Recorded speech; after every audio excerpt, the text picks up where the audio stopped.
Hello po sa inyong lahat mga ka-crypto. Ako po si Pinoy Crypto Trader at sa video na ito ay atin pong pag-uusapan ang tungkol dito kay Cardano kung saan ay ito raw po ay posibleng umangat sa presyong $27 pagkatapos po ng Bitcoin halving event. At ayan, bago po tayo magpatuloy ay nais ko lamang po munang bigyang linaw ang aking disclaimer kung saan ang nilalaman po ng video na ito ay hindi po ito isang financial advice. For education and information purposes lamang po ang layunin nito. Maliban po dito ay nais ko na rin pong magbigay babala na wala pong kahit anumang group chat ang Pinoy Crypto Trader. Ayan. Ako na rin po ay nag-hold ng Cardano or ADA. Sapagkat nung una ay ang nagustuhan ko po talaga dito kay Cardano ay yung kanyang staking. Kaya dyan po ako nag-umpisa na mag-accumulate ng aking Cardano. Kaya yan, kung mapapansin po ninyo ay madalas po natin siyang i-content at ating tine-technical analysis na rin po siya rito. Yan, yun nga lang at hindi pa ako nakakapaglabas ng latest update sa aking technical analysis dito kay Cardano. Pero ayan po siya. Katulad din po ng nararanasan ng buong crypto market or majority ng mga cryptocurrencies ay nakakaranas na rin po siya ng matinding pagbagsak.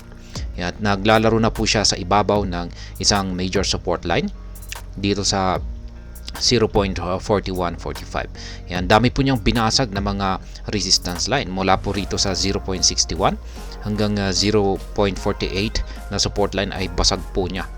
Kaya yan, napaka-bearish po yung kalagayan niya dito sa ating daily chart time frame.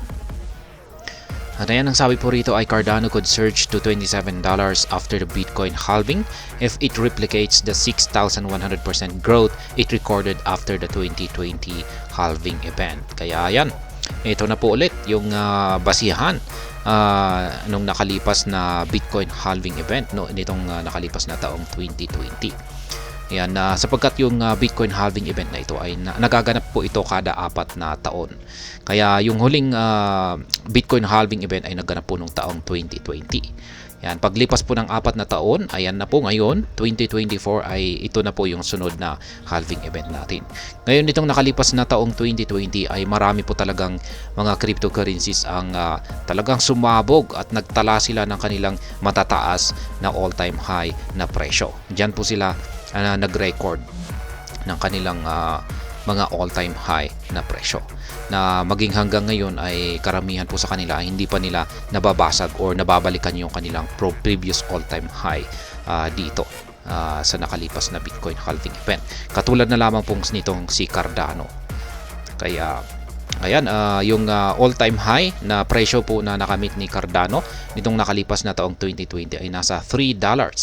Pero ngayon ay kasalukuyang naglalaro po ito sa 0.4428 kaya malayo po siya. Ayan, malayo pa siya sa kanyang previous all-time high. Possible impact of the Bitcoin halving event on Cardano. Ayan, ito yung mga posibleng magiging impact ng papalapit. Yan, bukas na po, Bitcoin halving event na. Yan, ay ito yung mga posibleng magiging impact nito kay Cardano.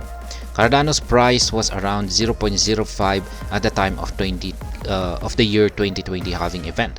However, ADA witnessed 6,100% growth in price by September 2021, reaching a peak of $3.10. Ayan na nga. Ayan. Gaya ng sinabi ko kanina, ay inong sumapit po yung taong 2021.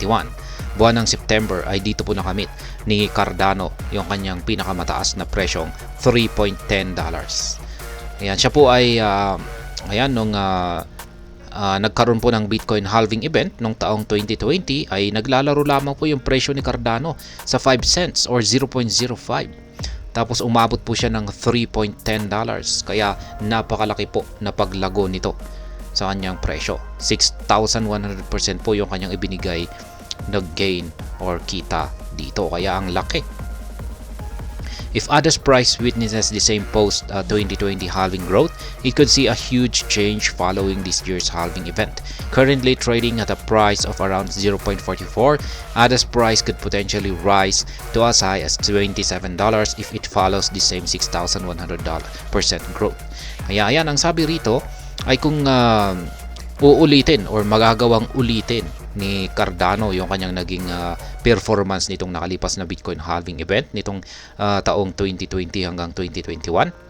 ay mula po sa kanyang presyo na 44 cents. Yan, 0.44 ay aakyatin po niya ang napakataas na presyong $27.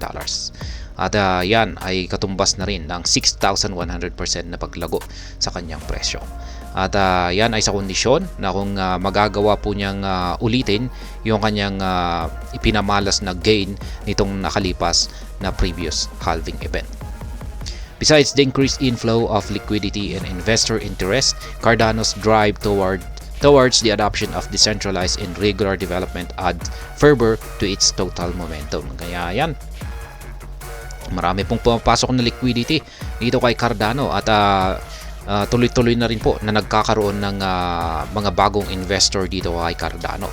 At saka ayan, nagkakaroon na rin po sila ng tuloy-tuloy lamang na adoption sa kanilang decentralization at yung kanilang mga developments. Kaya ito na rin po yung parang makakadagdag yan sa pag-angat sa presyo ni Cardano or yung kanyang paglago.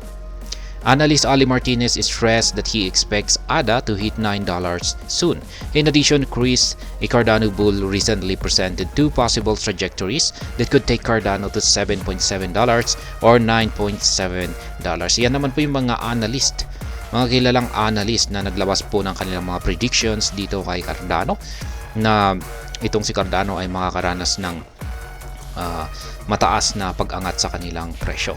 At isa na lamang po rito si Ginoong Ali Martinez na ayon po sa kanyang prediction ay nalalapit daw po na akyatin ni Cardano ang presyong $9.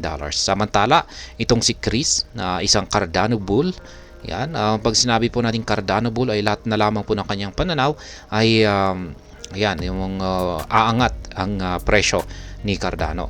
At base naman po sa kanyang inilabas na possible trajectories or prediction ay magagawang akyatin ni Cardano ang presyong $7.7 or $9.7. Yeah. Ayan, ang posible pong mangyari kay Cardano, posible po niyang akyatin ang $27 kung i-replicate niya yung kanyang naging previous performance nitong nakalipas na Bitcoin halving event. Ayan, pero sa ngayon ay ayan, kitang-kita po natin dito na nakakaranas po siya ng struggle. Yan, siya po ay bumabagsak at nakakaranas siya ng struggle or nahihirapan po siyang makarecover. Ayan, nahihirapan po siyang makabangon or umangat kasi yung may control po kasi ay yung mga bears. Talagang mas matindi po talaga yung selling pressure. Kaya ayan, bumabagsak siya.